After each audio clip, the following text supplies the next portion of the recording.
அண்ணா வேறங்கண்ணா திருச்சியில பேசும்போது பாஜக அதிமுகவை வெளியிட்டு இருக்கு, அதிமுக தொண்டர்களுக்காகவும் நிர்வாகிகளுக்காகவும் நான் வருத்தப்படுறேன்னு சொல்றாரு. அண்ணா இன்னைக்கு எப்படி இருக்குன்னா, நம்முடைய முதலமைச்சர் அவர்களுடைய கண்ணீர் என்பது அவருடைய கட்சிக்காக இருக்க வேண்டுமோ தவிர, முதலமைச்சருடைய கண்ணீர் அந்த போலி கண்ணீர் அனைத்து இந்திய அண்ணா திராவிட முன்னேற்ற கழகத்துக்காக இருக்கு. இன்னைக்கு 5 ஆண்டு காலம் ஆட்சியில் இருக்கக்கூடிய முதலமைச்சர் அவர்கள் தான் செய்திருக்கக்கூடிய எந்த சாதனையுமே சொல்லாம அனைத்து இந்திய அண்ணா திராவிட முன்னேற்ற கழகத்து கட்சிக்காக ஒரு பொய் நீலி கண்ணீரை வடித்துக் கொண்டிருக்கின்றார்.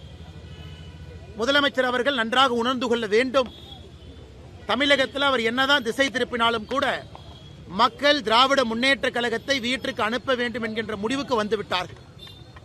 எனக்கு அனைத்து இந்திய அண்ணா திராவிட முன்னேற்ற கழகம், அந்த கட்சி, அதற்கு ஒரு பொதுச் செயலாளர், அதற்கான தலைவர்கள் இருக்கிறாங்க. அந்த கட்சி அவர்கள் முன்னேற்றத்திற்காக, தமிழக மக்கள் முன்னேற்றத்திற்காக அந்த கட்சி நடத்தப்பட்டுக் கொண்டிருக்கிறது. தமிழக பாரதிய ஜனதா கட்சியை பொறுத்தவரை எங்களுடைய தொண்டர்கள் தமிழக மக்களுடைய முன்னேற்றத்திற்காக இந்த கட்சி நடத்தப்பட்டுக் கொண்டிருக்கிறது. ஒரு தேர்தலில் 2 பேரும் கூட்டணியில் இருக்கும்.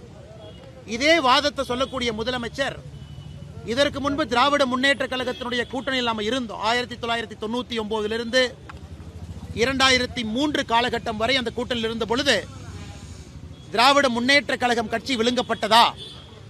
அதனால முதலமைச்சர் அவர்கள் கண்ணாடியை பார்த்து பேசணும். இதே திராவிட முன்னேற்ற கழகம் இதற்கு முன்பு பாரதிய ஜனதா கட்சியினுடைய கூட்டணியில் இருந்த பொழுது அந்த கட்சி யாரும் சிதைச்சாங்களா, விழுங்குனாங்களா? அதனால் பாரதிய ஜனதா கட்சியை பொறுத்தவரை ஒரு தனித்தன்மையான ஒரு இயக்கம். எங்கள் வளர்ச்சிக்காக, தமிழகத்தினுடைய வளர்ச்சிக்காக இங்கே அரசியல் செய்து கொண்டிருக்கின்றோம். தேர்தல் காலகட்டத்தில் கூட்டணி வைப்பது இயல்புதான். அதனால் முதலமைச்சர் அவர்கள் நீ காங்கிரஸோடு கூட்டணி வைக்கிறீங்க, காங்கிரஸ் உங்களை விழுங்கிருமா? கம்யூனிஸ்ட் கட்சியை நீங்க விழுங்கிருவீங்களா? இல்ல அண்ணன் திருமாவளவன் அவருடைய விசிகேவை நீங்க விழுங்கிருவீங்களா? அதனால் அந்த குற்றச்சாட்டை திமுகவின் மீது வைக்கல.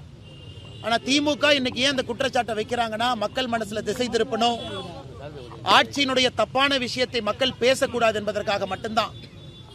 உங்களுக்கு தெரியும், இதற்கு முன்பு பீகாரில் ஜனதாதள் யுனைடெட் JDU இதற்கு முன்பு 2019 தேர்தல் நடந்த பொழுது அங்கே JDUவை விட அதிகமான MLAக்கள் நாம் பெற்றிருந்தும் கூட திரு நிதிஷ்குமார் அவர்களை முதலமைச்சராக்கணும். அதே போல மகாராஷ்டிராவில் சிவசேனா கட்சி தான், அந்த ஒரிஜினல் சிவசேனா கட்சி தான் பாரதிய ஜனதா கட்சி வேண்டாம் என்று வெளியே சென்று காங்கிரஸோடு கூட்டணி ஆட்சி அமைத்தார்கள். பாரதிய ஜனதா கட்சி எங்கேயும் யாருக்கும் எந்த பிரச்சனையும் ஏற்படுத்தவில்லை. எங்களை விட்டுட்டு ஒரிஜினல் சிவசேனா அவங்க தான் போனாங்க. அந்த சிவசேனாலிருந்து தான் ஏக்நாத் ஷிண்டே அவர்கள் உடைத்துக் கொண்டு பாரதிய ஜனதா கட்சியிட்ட வந்தாங்க. எங்களை விட குறைவான சட்டமன்ற உறுப்பினர்கள் இருந்தும் கூட இதற்கு முந்தைய பீகார் தேர்தலில் திரு நிதிஷ்குமார் அவர்கள் முதலமைச்சராக அவருக்கு அந்த பொறுப்பு கொடுத்த கூட்டணி தர்மம். இன்றும் கூட எங்களை விட குறைவான சட்டமன்ற உறுப்பினர்கள் இருக்கக்கூடிய JDU கட்சி அங்கே ஆட்சி பொறுப்பு நம்ம கொடுத்திருக்கோம்.